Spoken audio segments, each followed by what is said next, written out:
Tollywood king Nagarjuna నటిస్తోన్న movie Kubera. ఇందులో Kollywood star Dhanush తో కలిసి నాగ్ నటిస్తున్నారు. సెన్సిబుల్ డైరెక్టర్ శేఖర్ కమ్ముల ఈ మూవీకి డైరెక్టర్. అయితే నాగ్ నటించే కొత్త సినిమాను పుట్టినరోజు ప్రకటిస్తారని ప్రచారం జరిగింది, కానీ అనౌన్స్ చేయలేదు.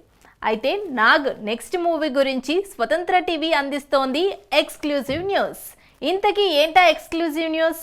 ఈ సంవత్సరం సంక్రాంతికి నాగార్జున నాసామిరంగా అనే సినిమాతో ప్రేక్షకుల ముందుకొచ్చి సక్సెస్ సాధించిన విషయం తెలిసిందే.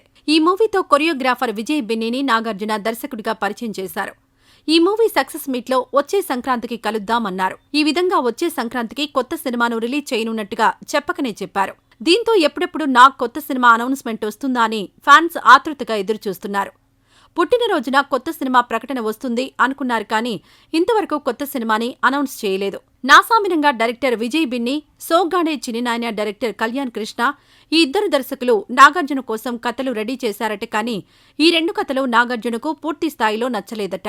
అందుకని కొత్త సినిమాను ఇంతవరకు ప్రకటించలేదని తెలిసిందే. ఇంతకు ఎక్స్క్లూజివ్ న్యూస్ ఏంటంటే, సూపర్ స్టార్ రజనీకాంత్ కూలీ మూవీలో నాగ్ నటిస్తున్నారు. ఇది నాగ్ టీం నుంచి ఎక్స్క్లూజివ్గా అందిన సమాచారం. సెప్టెంబర్ 2 నుంచి నాగ్ ఈ మూవీ షూటింగ్లో జాయిన్ కానున్నారు. నాగ్ ప్రస్తుతం కుబేరా మూవీలో నటిస్తున్నాడు. ఈ మూవీని సమ్మర్లో రిలీజ్ చేయడానికి ప్లాన్ చేస్తున్నారు. ఇటీవల నాగ్ బిగ్ బాస్ 8 షూట్లో పాల్గొన్నారు. పుట్టినరోజు సందర్భంగా అభిమానులు, పలువురు సినీ ప్రముఖులు సోషల్ మీడియా ద్వారా బర్త్డే విషెస్ తెలియజేశారు. మరి Kollywood super star Rajinikanth, Tollywood king Nagarjuna స్క్రీన్పై కనిపిస్తే ఫ్యాన్స్కు పండగే.